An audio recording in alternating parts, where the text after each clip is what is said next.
And I'm Dr. Nawal Asiri. I will be from the Saudi German Hospital, Nasir, obstetric and gynecologist consultant. I will be behalf of Dr. Ayman today. I think, he have some issues. We have to get well soon, Dr. Ayman. And also we have another doctors, Dr. Mustafa and Dr. Luay Dr. Luay from the Saudi German Hospital groups from Dubai, and also Dr. Mustafa from Cairo. My pleasure to introduce our speaker today, Prof. Mario. He's our professor who's sharing the interesting topics with us. He's the chief of gynae oncologist from the Hospital of Robert Schumann in France. He will talk about the treatment of pre and postmenopausal bleeding. I will give you the mic, Dr. Mario.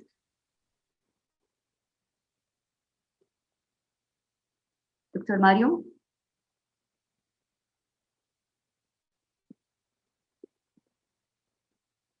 Can you unmute, please?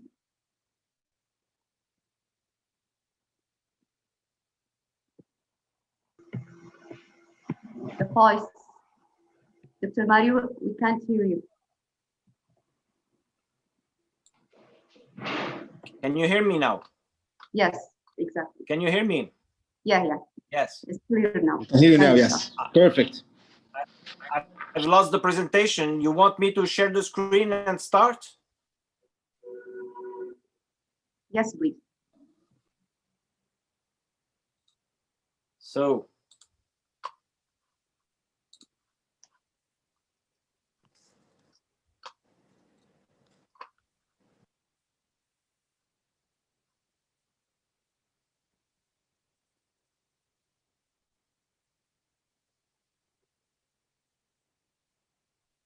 good evening, everyone.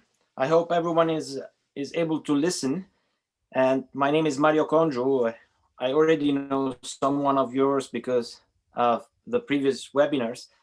Today, we're going to talk about the treatment of abnormal bleeding in pre- and post-menopausal women. This is quite a topic in terms of interest. It's a sort of very common symptom that affects, at the worst, 30% of the women who are nearing to the menopause. And to understand exactly the magnitude, but also what we are expressing with this term, we need to make a little bit of nomenclature. IUB, abnormal uterine bleeding, is not a disorder. Instead, it is a set of symptoms. And it's commonly used as a term to define any uterine bleeding which is not considered menstrual. And it's a broad term that describes irregularities in terms of frequency, regularity, duration, volume of a flow outside of a pregnancy in a otherwise fertile woman. The perimenopause is a variable period of time instead before menopause, and often characterized by irregular anovulatory bleeding, which is followed by episodes of amenorrhea and intermittent menopausal symptoms. Now, the prevalence of this kind of symptoms is between anyway between 3% and 30%, and it's very varying depending on the country of origin of the woman, and it's being higher in adolescence and fifth decade of life. We are, of course, more interested in the fifth decade of life, which is the perimenopausal period. Now, the dimension of this condition is quite big. We are talking about more than 37 billion in dollars, which is this estimated total annual economic impact of such a condition in terms of missed work, prescription, excess of menstrual product purchases, and complications. We have to talk about complication also, which means it's comprising, under this term, we're comprising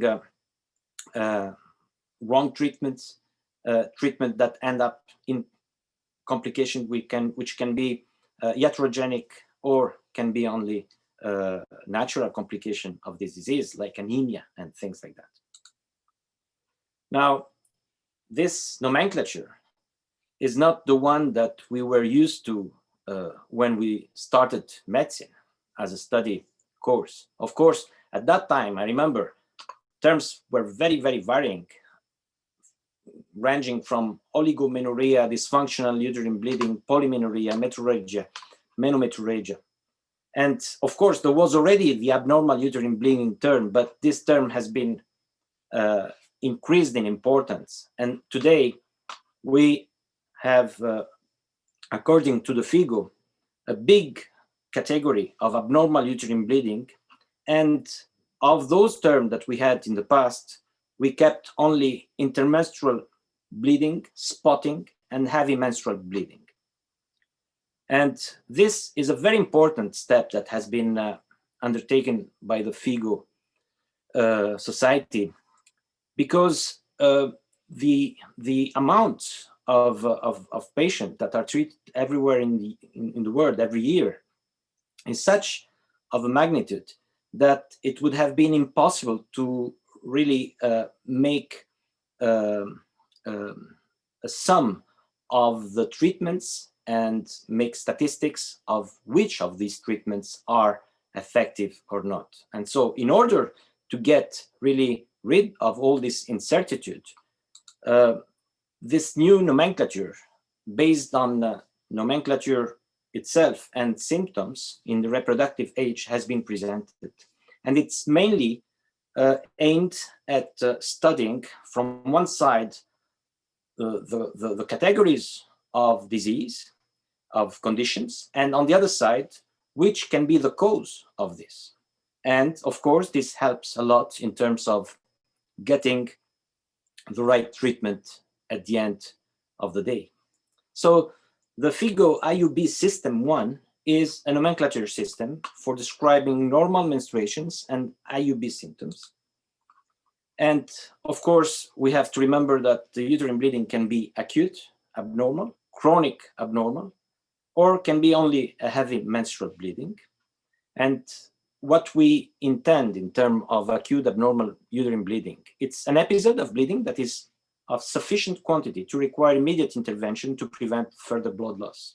My mind runs, of course, at the adolescent bleeding, where we can have really, as a manifestation of first menses, we can have really an important blood loss, which is counteracted, of course, with estrogens.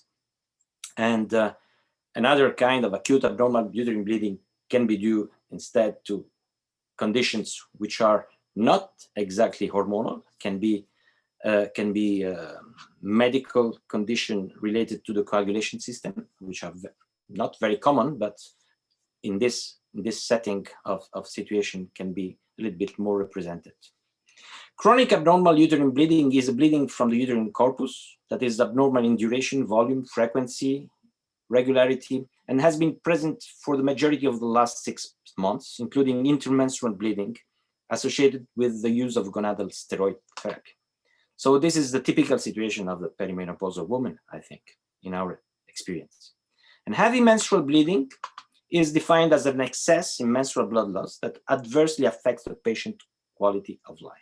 Now, we know that this excess is more than 80 milliliters, but this was so difficult to quantify everywhere in the world that we have, at FIGO, decided to reduce this kind of explanation based on the perception of the patient of her own blood loss.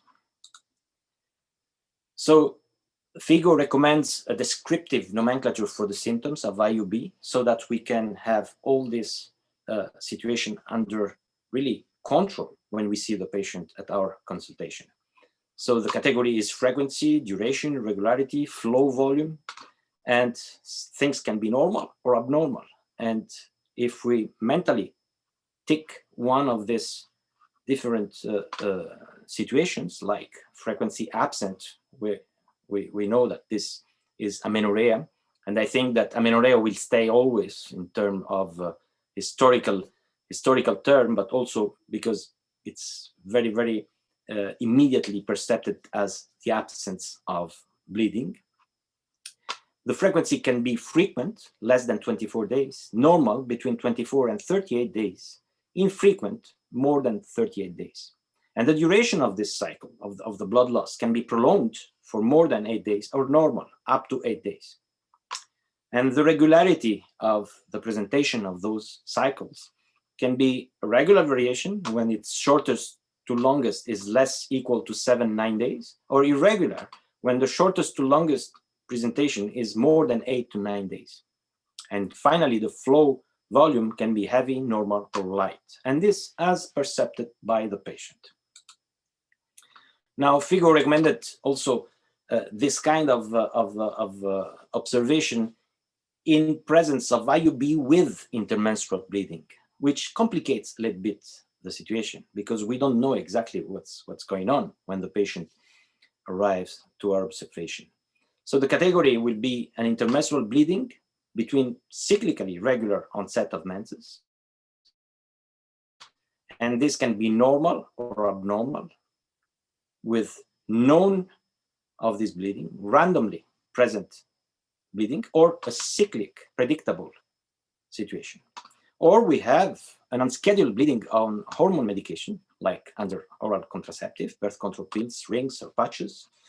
And we have to specify if this is happening with this medication or it's not happening with this medication.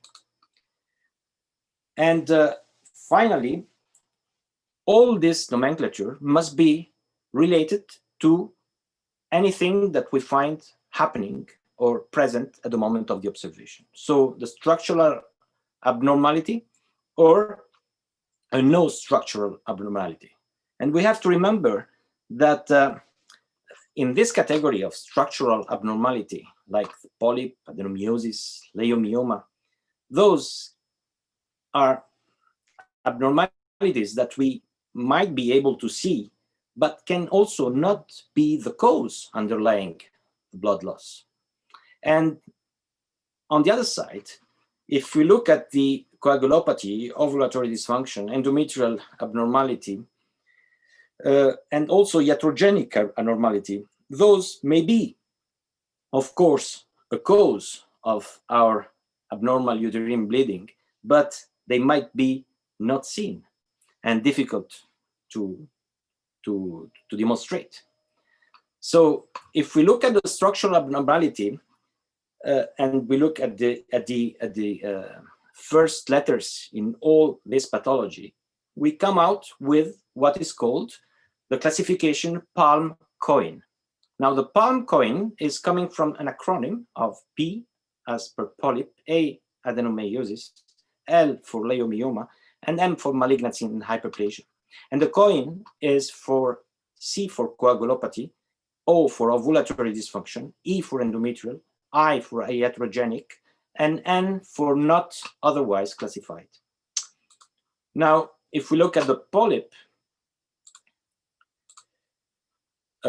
this is a typical condition that we can find, and we might be able to address this really easily and to demonstrate the presence of a polyp with ultrasound. And we might be able also to see it hysteroscopically, but of course, we're not going to be sure that this situation is going to be the realistic and the only cause of IUB. It might be also just an epiphenomenon. As in adenomyosis, which is a very, very commonly seen nowadays condition, because of the capacity of ultrasound to demonstrate this, but also because of the elegant representation that we can have from an MRI, this is a condition that can affect the uterus, can be mistakenly demonstrated as a myoma, and affects the quality of life of the woman affects the capacity of the coagulation system of the woman, but also can be absolutely present without giving any sign. So here you can see the adenomyosis. You can see the presence of stroma in the myometrial layers. You can see the demonstration of those lesions here, of those lesions histologically. And so all this can be just an epiphenomenon. The realistically explanation of a lot of those abnormal uterine bleeding that we are seeing is most of the time leiomyoma. Those leiomyoma, they can really have different situation of harboring. They can be present in the submucosa. They can be present in the mura part, I would say the interstitial part, the part which is contained in the muscle, in one of the two layers of the muscle, or it can be exteriorizing under the serosa. And based on this, a subclassification system has been proposed and accepted. So we have the submucous fibroids, those which are intramural to subserous, and then we have the hybrid leiomyomas. The importance of those formations is that they are mostly irrelevant for us unless they are in a very, very near relationship with the endometrium. This is when they are impacting the woman in terms of symptoms. So if we look at this classification, those who are from the number 4 to the number 8 are going to be the most symptomatic. And those which are hybrid, they can be more or less symptomatic depending on how they are going to be related to the endometrium. So here you can see how well we can do this kind of classification based on ultrasound. We can see really how the number 6 and number 3 are very well presented. We can see the lining of the endometrium, how far it is from the number 3 fibroid. And we can see and we can understand that this vicinity can really explain the symptoms of abnormal uterine bleeding. So, and in this classification that we have, we can really use several methods of investigation. Not only the ultrasound, but also the hydrosonography or hysteroscopy. And of course, by hysteroscopy, we can locate exactly the lesion and we can decide what is the best treatment. In this case, we have a fibroid which is completely pedunculated intracavitary. Those instead are the ones which are 50%, less than 50% intramural.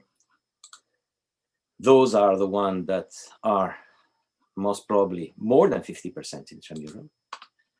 Those are the ones that are absolutely intramural. And going on, we can demonstrate the subserous and the subserous with less than 50% intramural going in the cavity. Those are the ones that can give some symptoms in terms of bowel movement and pain, and also what we call in French a ballonnement.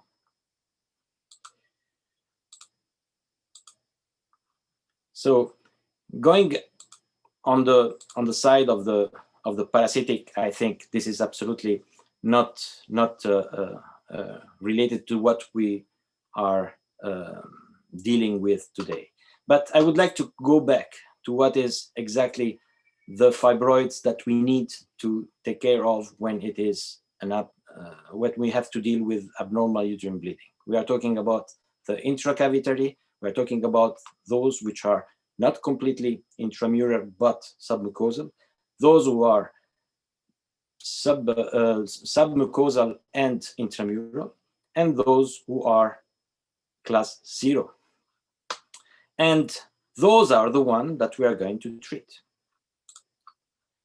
So on the other side, when we deal with overview of causes for IUB, we know that there are also abnormalities that are not structural. Now, coagulopathy accounts for one part of this situation, and coagulopathy is mainly related to von Willebrand disease type 1, but also to other coagulopathy, which are a little bit more elegant to demonstrate. Ovulatory dysfunction and endometrial one are two classes that I would not touch today because they have a specific, I would say, endocrinological gynecology explanation, and they are quite complex to resume in only a few slides. So iatrogenic one instead, it's quite important because we have to think about all the things that we are exposed to in this world in terms of toxic, in terms of drugs, in terms of appendage to our food, and also those who are typically drugs that can affect the bleeding of the uterus of a woman. So first of all, oral or injectable contraceptives, implantable agents, including intrauterine contraception, and we know this can be absolutely the case. Systemic anticoagulants. Let's remember how important is the vascular accident prevention in determining this kind of bleeding. And also antidepressants and phenothiazines have their importance in this. But I would also mention herbs, which are quite used in terms of teas or other kind of fluids. Among all, I would like to remind the importance of the ginger. Ginger is quite used in the food industry as an active ingredient, and it has actually some activity also on the abnormal uterine bleeding. And then we have also the not otherwise classified. Those are the rarest, and I would really say that apart from cesarean section scar, which can end up in an isthmal seal, which is a sort of a small crevasse in which a little bit of endometrium arrange itself and can give some kind of bleeding. All the rest are quite rare. So then we have, for what is considered the perimenopause to menopause situation, the complex atypical hyperplasia situation. We already spoke about this in another webinar that we had a few months ago. Of course, it's a cancer precursor, commonly detected in PCOS, which is related to anovulatory situations. 30–60% of hysterectomies for complex atypical hyperplasia show frank malignancy. Of course, in this case, the gold standard should be TLH, but we have also a conservative approach possible with the implantation of progesterone-medicated IUD. The incidence of endometrial cancers in perimenopause is very, very low, but it is present, and we have to consider every abnormal uterine bleeding in case of some risk factors like obesity, age, thickness of an endometrium, and chronic anovulation related to PCOS or infertility, diabetes, and family history of endometrial cancer as something that is really a risk to take into account. And of course, we have another category, which are the women that are exposed to estrogens or to tamoxifen, who are also at high risk. So never just tag an abnormal uterine bleeding as something that cannot be related to cancer. This was an old. So the treatment, of course, is a part of this situation. The treatment is maybe the most important part, but also the one that which is very variable and depending on what classification we have used and how accurate we have been in the diagnosis. So first of all, I would like to repeat, when we are in front of an IUB, we have to be sure that this is not cancer. And to do this, we cannot just think about inserting an IUD. We have to realize, first of all, the best diagnosis possible. And this through ultrasound, through hysteroscopy, through biopsy of the endometrium, or through resectoscopy, which means something which is like dilation and curettage, but without the blinding, the blind side of that old procedure. Of course, this must be also realized in the best way possible. And I understand that not every country has at disposal this kind of procedures or technology. So depending on what technology is present and possible, we are going to use the one that gives us the best result.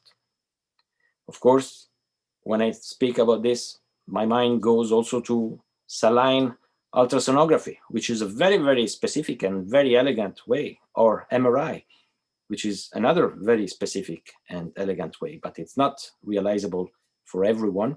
And of course, the costs have to be taken into account. The treatment we have seen can be estrogens, can be progestins, can be combined OCC, can be addressing the coagulation problem of the patient, can be surgical if we find a problem, an issue which is surgical, like a polyp, like fibroids. But also, this kind of approach can be shifted towards something a little bit more conservative, depending on the fertility potential of the patient. If she is seeking, of course, if she's seeking pregnancy, where we cannot advise for an embolization because we are going to reduce the amount of blood which is arriving to the uterus. So we have to choose the procedure based on what is also the desire of the patient. And as last resort, because the uterus is representing a very important part of the woman personality, I think that we would have to choose for something which is a little bit less conservative, like endometrial ablation or hysterectomy. And in those cases, I would say that I would give 50% in efficacy to resectoscopic and thermal procedures. And of course, I would consider hysterectomy in those patients that have an array of symptoms, no desire of fertility, and an age which is suitable. In this case, the choice is between subtotal and total hysterectomy, achieved by any way, achieved by laparoscopy or by laparotomy or by vaginal surgery. I would say that gold standard today is laparoscopic approach. So thank you, and of course, stay safe.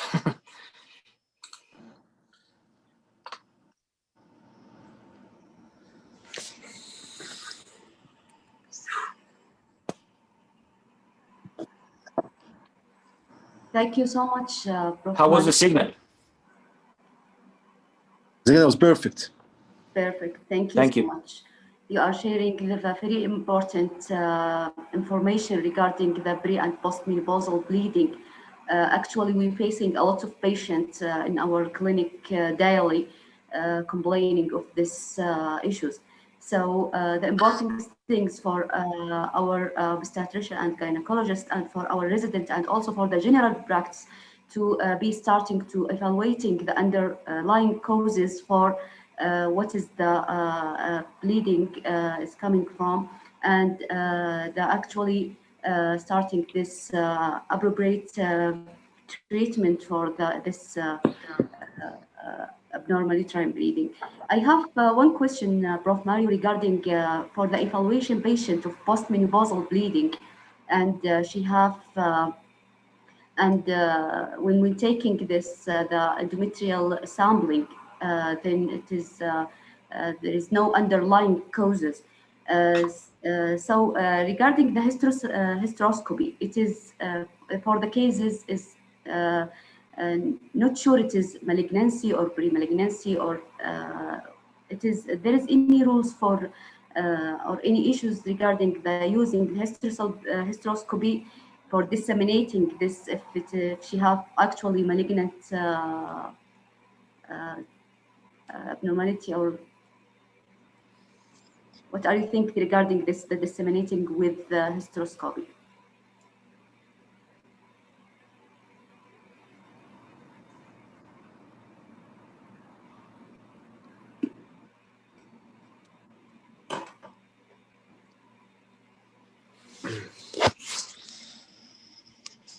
I lost the last part. Sorry, because I lost it.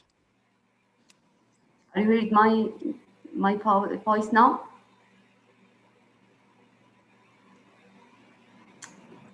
We can hear you, Dr. Nawal, but I think Dr. Mario lost his signal, but we can hear you. Okay. Regarding the disseminating with the hysteroscopy, there is any evidence regarding I can that? hear you now, but okay. It is in case of unsure, it is a malignant. the last part when you were coming.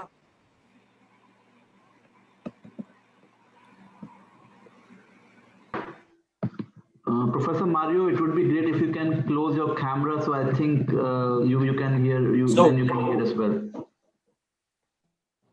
I will stop the video, but I will continue. Okay. Yes. Okay. Okay. Tell me. Regarding the hysteroscopy, there is any rules to avoid it, to avoid this disseminating if in case of unsure it is malignancy or not? Yeah, I mean, this is a good question and has been also addressed by my group because we did a research on the pressure of hysteroscopy and the release of dissemination and the release of cells in the peritoneum. Okay. Yeah. We have to think that normally when we do hysteroscopy, we have a pressure of leak of fluid which is around 80. Okay, minimum 80 to see something, because we have to clean the cavity. And with 80, we have a small opening in the tubal patency, and you have a passage of this. So we did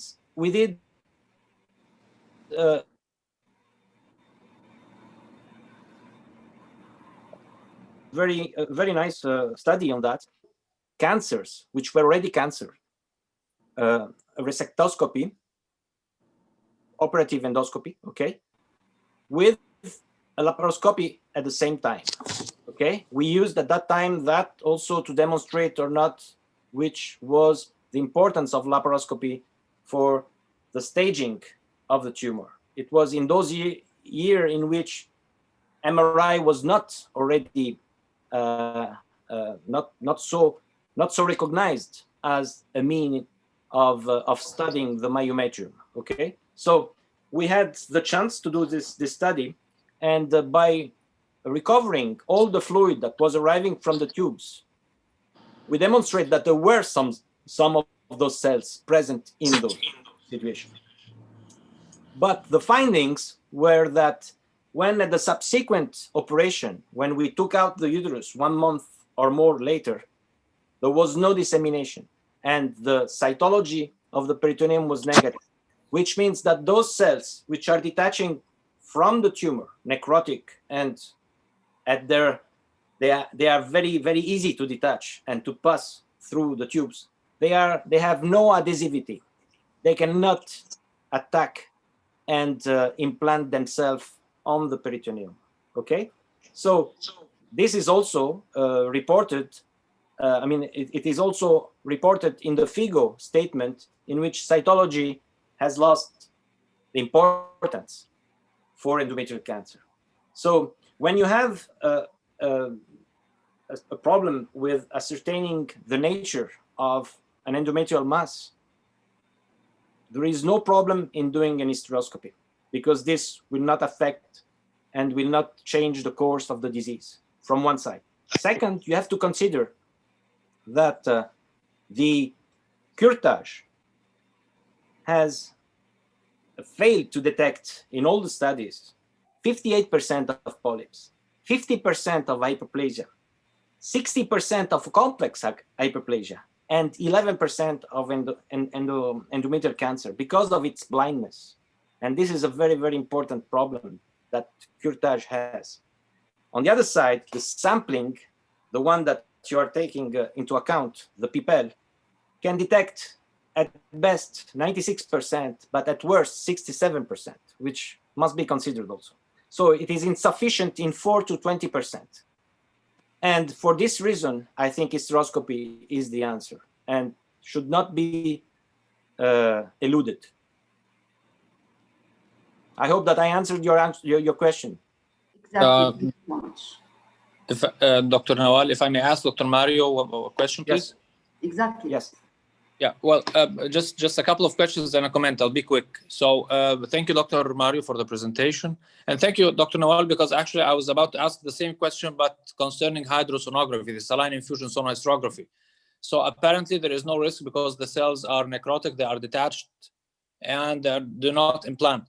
But I have some concerns, Dr. Mario, about the study. If you'd like, I would really like to read the work, because I have some questions. First of all, how many patients? Number two, the 5-year survival rate of the patients.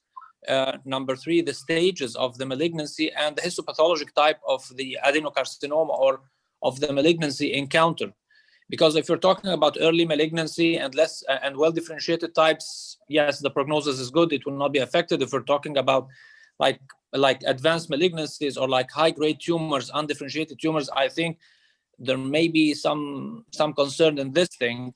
In the very same way, and please correct me if I'm wrong, in the very same way that when you're excising an ovarian malignancy and you just rupture the capsule accidentally, and it does in a way affect, or it may affect the 5-year survival rate, because it can kind of upgrades the stage or upstages the condition of the patient. So I would like to hear your comment on this point. That's the first question. And the second question is, what is your cutoff for the postmenopausal endometrial sampling? Is it 4 or 6 millimeter? So those are my two questions. As for the comment, after you answer my questions, I'll have just a small comment if you allow me, please.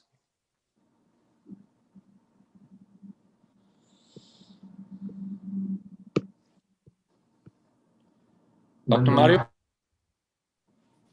Unmute, please. Sorry, can you hear me? Yeah, now. Yes. Did you hear my?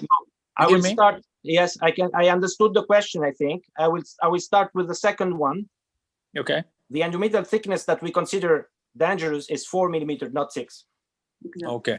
Okay, because 4 millimeters is already 25%. Yes. More. Okay. So we first of all this. Secondarily, you are referring to the study that we did. It was on more than 100 patients, 111 patients. It was on all stages and all kind of histopathology. Of course, in 110 patients, we had only 2 serous carcinoma, which is not accounting for a large number of serous carcinoma. But you have to also understand that if we have a diagnosis of serous carcinoma, we are going to operate in 1 week, which doesn't change anything about the patient. Okay, so we're not waiting 1 month like in normal endometrial cancer, when we know that it's an endometrioid, it's a G1 or G2 or G3. Sometimes we have, and we did also a retrospective study on those patients that were G1 at the biopsy, and then demonstrated G3 afterwards. And this is quite common, you know, because depending on how much pathology you give to the pathologist, and they might be able or not to give you the final grade. Yes. Okay. So in all cases, the advantage of hysteroscopy were enormous. The advantage in terms of saline, apart from for the fact that you can study very well the contour and the morphology and the size of the tumor, in reality, because you cannot do the biopsy, we never studied this because we needed biopsy in all cases.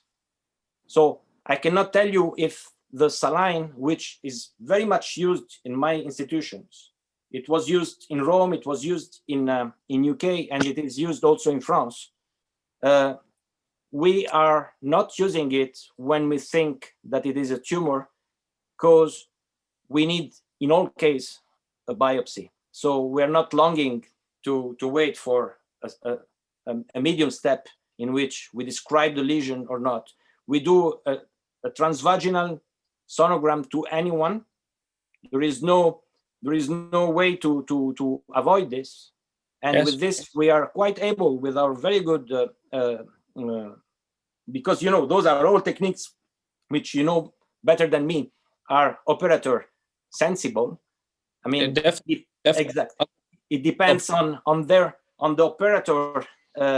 operator of the ultrasound. The sonographist is the person that may change the course of the disease of the patient, because it can send a patient to a very normal path, saying that there is nothing, or can absolutely raise an alarm and send us a patient because, and with a lot of information, more than that, they can give us vascularization, they can give us position of the tumor, they can give us size, they can give us so many things. The presence or not of liquids, of fluids in the cavity, which might mean a pyometria, which is very, very often associated to the cancer. So all this is, we are talking about state of the art. And if we talk about state of the art, like I had in Rome, people really, really smart and very, very well prepared. I mean, we did nothing then that was not, I mean, possible. And in that series, we had a very heterogeneous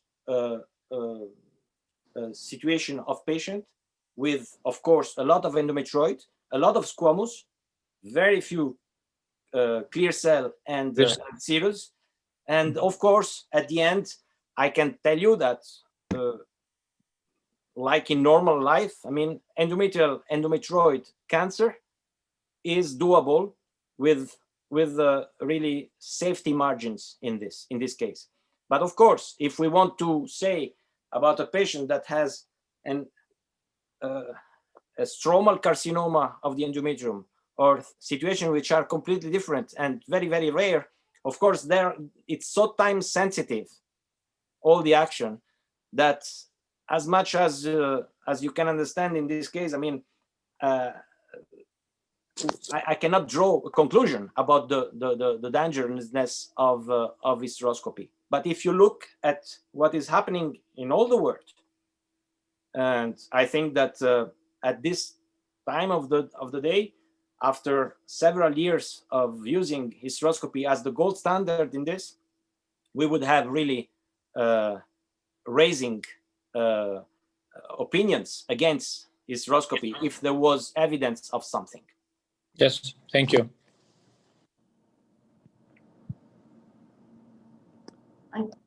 Your comments, Doctor, if you have any comments to say. Dr. Lai? Yes. You have said that you have some comments. You have a comment. Well, okay, so my comment, well, it's something, it's purely, I mean, like, that's my personal opinion. But Dr. Mario, do you think that the recent FIGO nomenclature has actually complicated things worse, much more than it was already simplified by the old polymenorrhea, oligomenorrhea, menorrhagia, menostaxis were all used to these terminology, and they kind of trigger the etiology itself. But the new classification of heavy menstrual bleed, intermenstrual bleed, acute abnormal uterine bleeding, chronic abnormal uterine bleeding, it's kind of confusing, and it's just replacing the old nomenclature by other new nomenclature that actually does not necessarily implicate the diagnosis itself or the etiology, and does not add much. On the other hand, things like the FIGO classification of the myoma, I'm a big fan of that. The FIGO classification of the palm coin classification, I'm a big fan of that. It's kind of like etiological classification. It helps us to do the management itself. But you know, like the recent nomenclature, I don't feel comfortable using it and replacing the old terms of menorrhagia, oligomenorrhea, polymenorrhea. So just that was actually I think my. Yeah, I mean, finish, please finish. I interrupted you. No, I'm sorry. So I almost finished. So the point is that, like, bleeding is actually almost 1/3 to 1/2 of our patients in any OB/GYN clinic bleed. We just deal with bleeding, and so we need to simplify things to people. Tell them, do this, don't do this. To tell them how to think. Palm coin addresses this. The myoma classification, FIGO classification from 1 to 8, it addresses this. It has an impact on the management plan. But the new nomenclature, I cannot find in any way that it can help us with the management plan more than the old nomenclature of menorrhagia, metastaxis does. So I don't know what you think about that. Well, I think it's a very good point, yours, but of course it's a point of view similar to mine. We are in, I think, a high standard situation from which we can draw this kind of conclusions. In reality, what FIGO does in the word is trying to overcome all the problems of terminology which are present not between two similar countries in terms of education, like mine, yours, okay, but with all the countries of the world. And this means that to overcome this disparity, you need to put new terms, and sometimes also to go a little bit towards the patient in terms of being able to describe the heaviness of the period or not. Leaving this to the patient makes it possible to categorize easily the thing. Instead, and also it can give you an advice on what is the quality of life perceived by the patient, which sometimes from our table we are not able to say. We see the blood and we say this is a heavy bleeding, and we categorize the patient for this. And on the other side, I think that you're right. We were okay with all this terminology because we studied it and it was already in my brain and I had to change. But I think that if we use the same schematic sheet describing the patient, then all this information can be really processed at the same level. It reminds me a little bit the problem of cervical cancer. When we are dealing with cervical cancer, we have a classification which is completely pathological and surgical. And we have on the other side something which is more clinical. And sometimes we ask ourselves why we have to do a pelvic exam when we have ultrasound or when we have a magnetic resonance, that MRI, which is giving us all the information with measurement and all that, for the simple reason that not all the world has the same devices. And to have commute all this information in one operator, easy to deal with scheme, then we have to do something different, which is in cervical cancer, by the way, doing a pelvic exam and doing also investigations which are completely technical. Because if you think about the radiotherapist, he has access to the same information on the same sheet, but he will never see the patient in the operative room. He doesn't know what is a parametrum. So he needs the MRI. On the other side, in some little village where a doctor might help in addressing the patient. Giving him the possibility just to put information about the pelvic exam will give us some kind of alert on a patient that is developing cervical cancer. I think this is the importance of the FIGO at the end. Yes. True. Thank you. Thank you very much. Dr. Mustafa, if you have any question, please. Yes, one question. Dr. Lai, he has said earlier that what about doing a laparoscopy? We do a rupture of the capsule, and this is leading to dissemination. I think, Dr. And I'm referring to Dr. Mario here, that the dissemination it starts immediately after you put your scalpel on the patient. So we don't have to make a big fuss of it. We need to go through minimal invasive surgery without fear from the spillage as much as that. We have to be more brave in this way. We don't have to respect spillage so much at that. This is what I see, because the fear from the spillage leads for us to open many patients with depending on the tumor markers, depending on the sonographic appearance, and they came up with endometriosis and endometriotic cysts. Nothing got malignant. So I think that we need to be more brave in this side. So I'd like to know what's Dr. Mario's opinion about that. Is the dissemination really starts from the moment you put your scalpel on the patient, or we have to respect it intraoperative?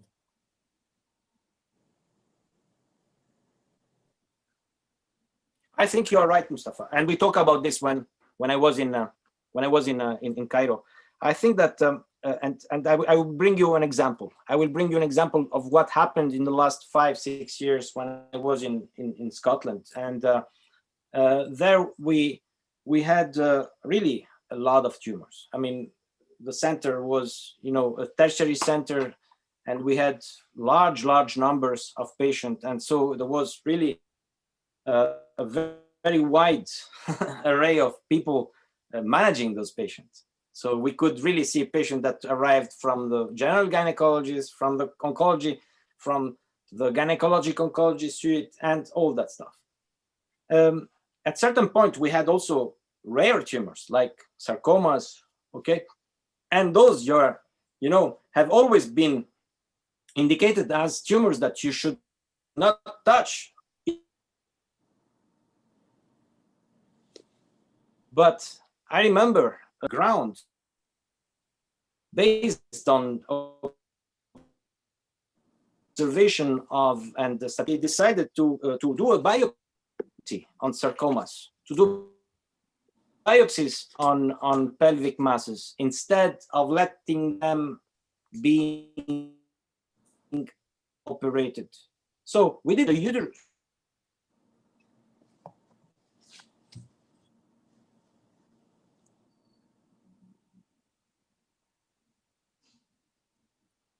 Dr. Mario, we can't hear you. In terms of if you are going to manage the patient in the next 7 to 15, you are going to forget. Can you hear me? No, I can't hear you. Can you hear me, Mustafa? Yes, now Okay. I can hear you. Yes, sir. Okay. You missed everything or just this part? I think I missed a lot of it.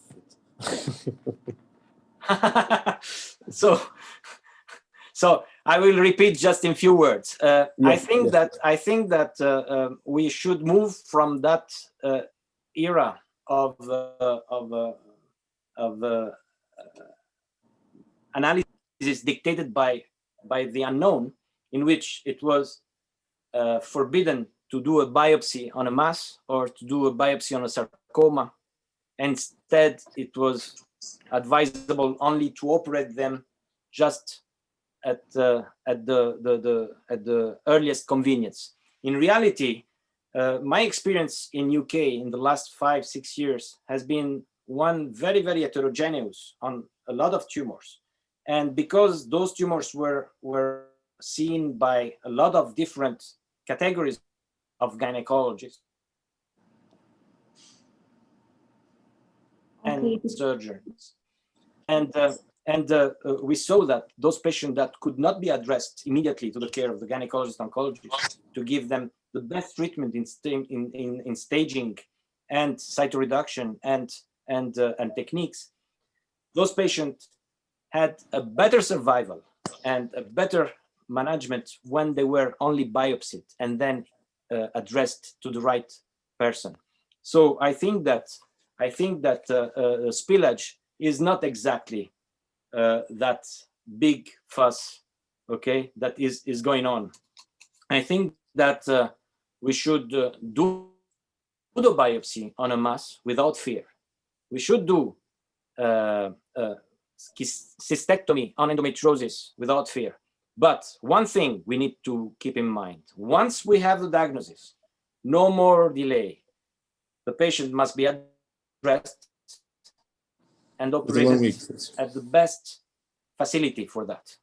In terms of staging, in terms of cytoreductive surgery, in terms of overall complication control. Do you agree? Okay. Yes, sir. I give. Yes. Thank you, Dr. Mario.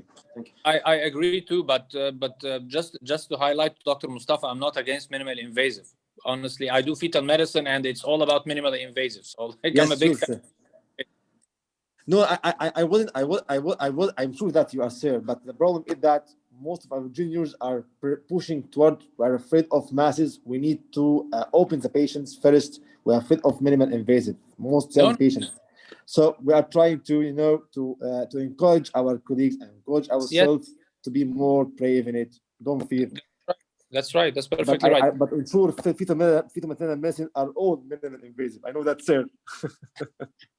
I wrote, we have one question from the audience, and he was asking about the cutoff of the endometrial thickness in cases on tamoxifen. Oh, in case of tamoxifen, we have more information about that. It is very normal to see patients that have more than 10 millimeters under tamoxifen, and this at the end, when you go there with the hysteroscope, you get a surprise, because you don't see this endometrium. You see just atrophy, cystic atrophy, and this is the typical situation of tamoxifen. But we have to say that data came out in the last 20-25 years after the presentation of tamoxifen and all that stuff, and they demonstrate also that there is a 3 per 1,000 risk of tumor, and we have to take it into account. So I think that in all cases, you can do easily, even for a 10 millimeter thickness, you can do really be tranquil to do just an endometrial sampling. But if you go up from 10 millimeters on, I think it's good to do an hysteroscopy with the proper biopsy. Yes. And the MRI also wouldn't differentiate even. No, because those are not the typical tumor of endometrium. They are really thin. They can be really focal. They can be completely different from the other one. And you have to do a hysteroscope. Yes. But the problem about that technique is the pathologist always refers the patient with atrophic endometrium, and the patient comes back to you and to argue with you that you didn't have enough cytology, enough specimen from this. Yeah, I know. Which make a problem with us, with the patients here. But we have to counsel them first before going to the theater that maybe it's atrophic and it's nothing. Yeah, we have to counsel them about that. I think that attention should be drawn to the fact that most of them are atrophy. Most of them. Yes. Not the contrary, not the opposite. Not most of them tumor. Most of them atrophy. Yes. I think we have another question, but really is not related to our discussion today regarding the abnormal uterine bleeding, especially with ovulatory. He needs some little information about it and how we can deal with this conditions. If you have a little comments about this, Prof. Mario. So can you? I missed what category of patient you want me to comment on? Abnormal uterine bleeding, especially ovulatory cause. Of ovulatory. Yeah. Okay. Yeah. So ovulatory problems are related to the fact that there is no progesterone. And when you have no progesterone, you have thickness 0 of your endometrium, and you can have a very easy bleeding due to this absence. So there are patterns in that classification that is under ovulatory and endometrium, which are not cyclical, first of all. So the patient is much more prone to spotting. She is much more prone to not responding to some drugs that control the bleeding, and situation like that. Of course, there you have to manage the history of the patient, the history of the family, all the information which are in the environment of this situation, and of course, if you have this kind of suspicion, hormonal evaluation, and of course test with MAP, with progesterone, to see if the ovary is responding or not, can be the solution for your doubt. And once you have that, then you can of course correct. But I think that the history of the patient with anovulatory situation is a little bit more complex sometimes than what we normally treat in our consultation rooms. It is sometimes multi-endocrinologic. It is a history of patient that sometimes have also some genetic defiance. So this is why I left it outside, because I mean you have to put it in a big bowl, which is a little bit more medical, and I think that we can do another meeting for that. Okay. I think there is no more questions. So I would to thanks Prof. Mario for this very interesting and nice presentation, and the great answering for our questions. Thanks Dr. Luay and Dr. Mustafa, Dr. Thank you. Ketzen for some time. Meet you soon, inshallah, for another webinar, and thanks for the Saudi General Hospital groups for give us this chance for to be together today for discussion about this interesting topic. Thank you so Thank much, you. and good night all. Thank Good you. night. Bye bye. Bye bye.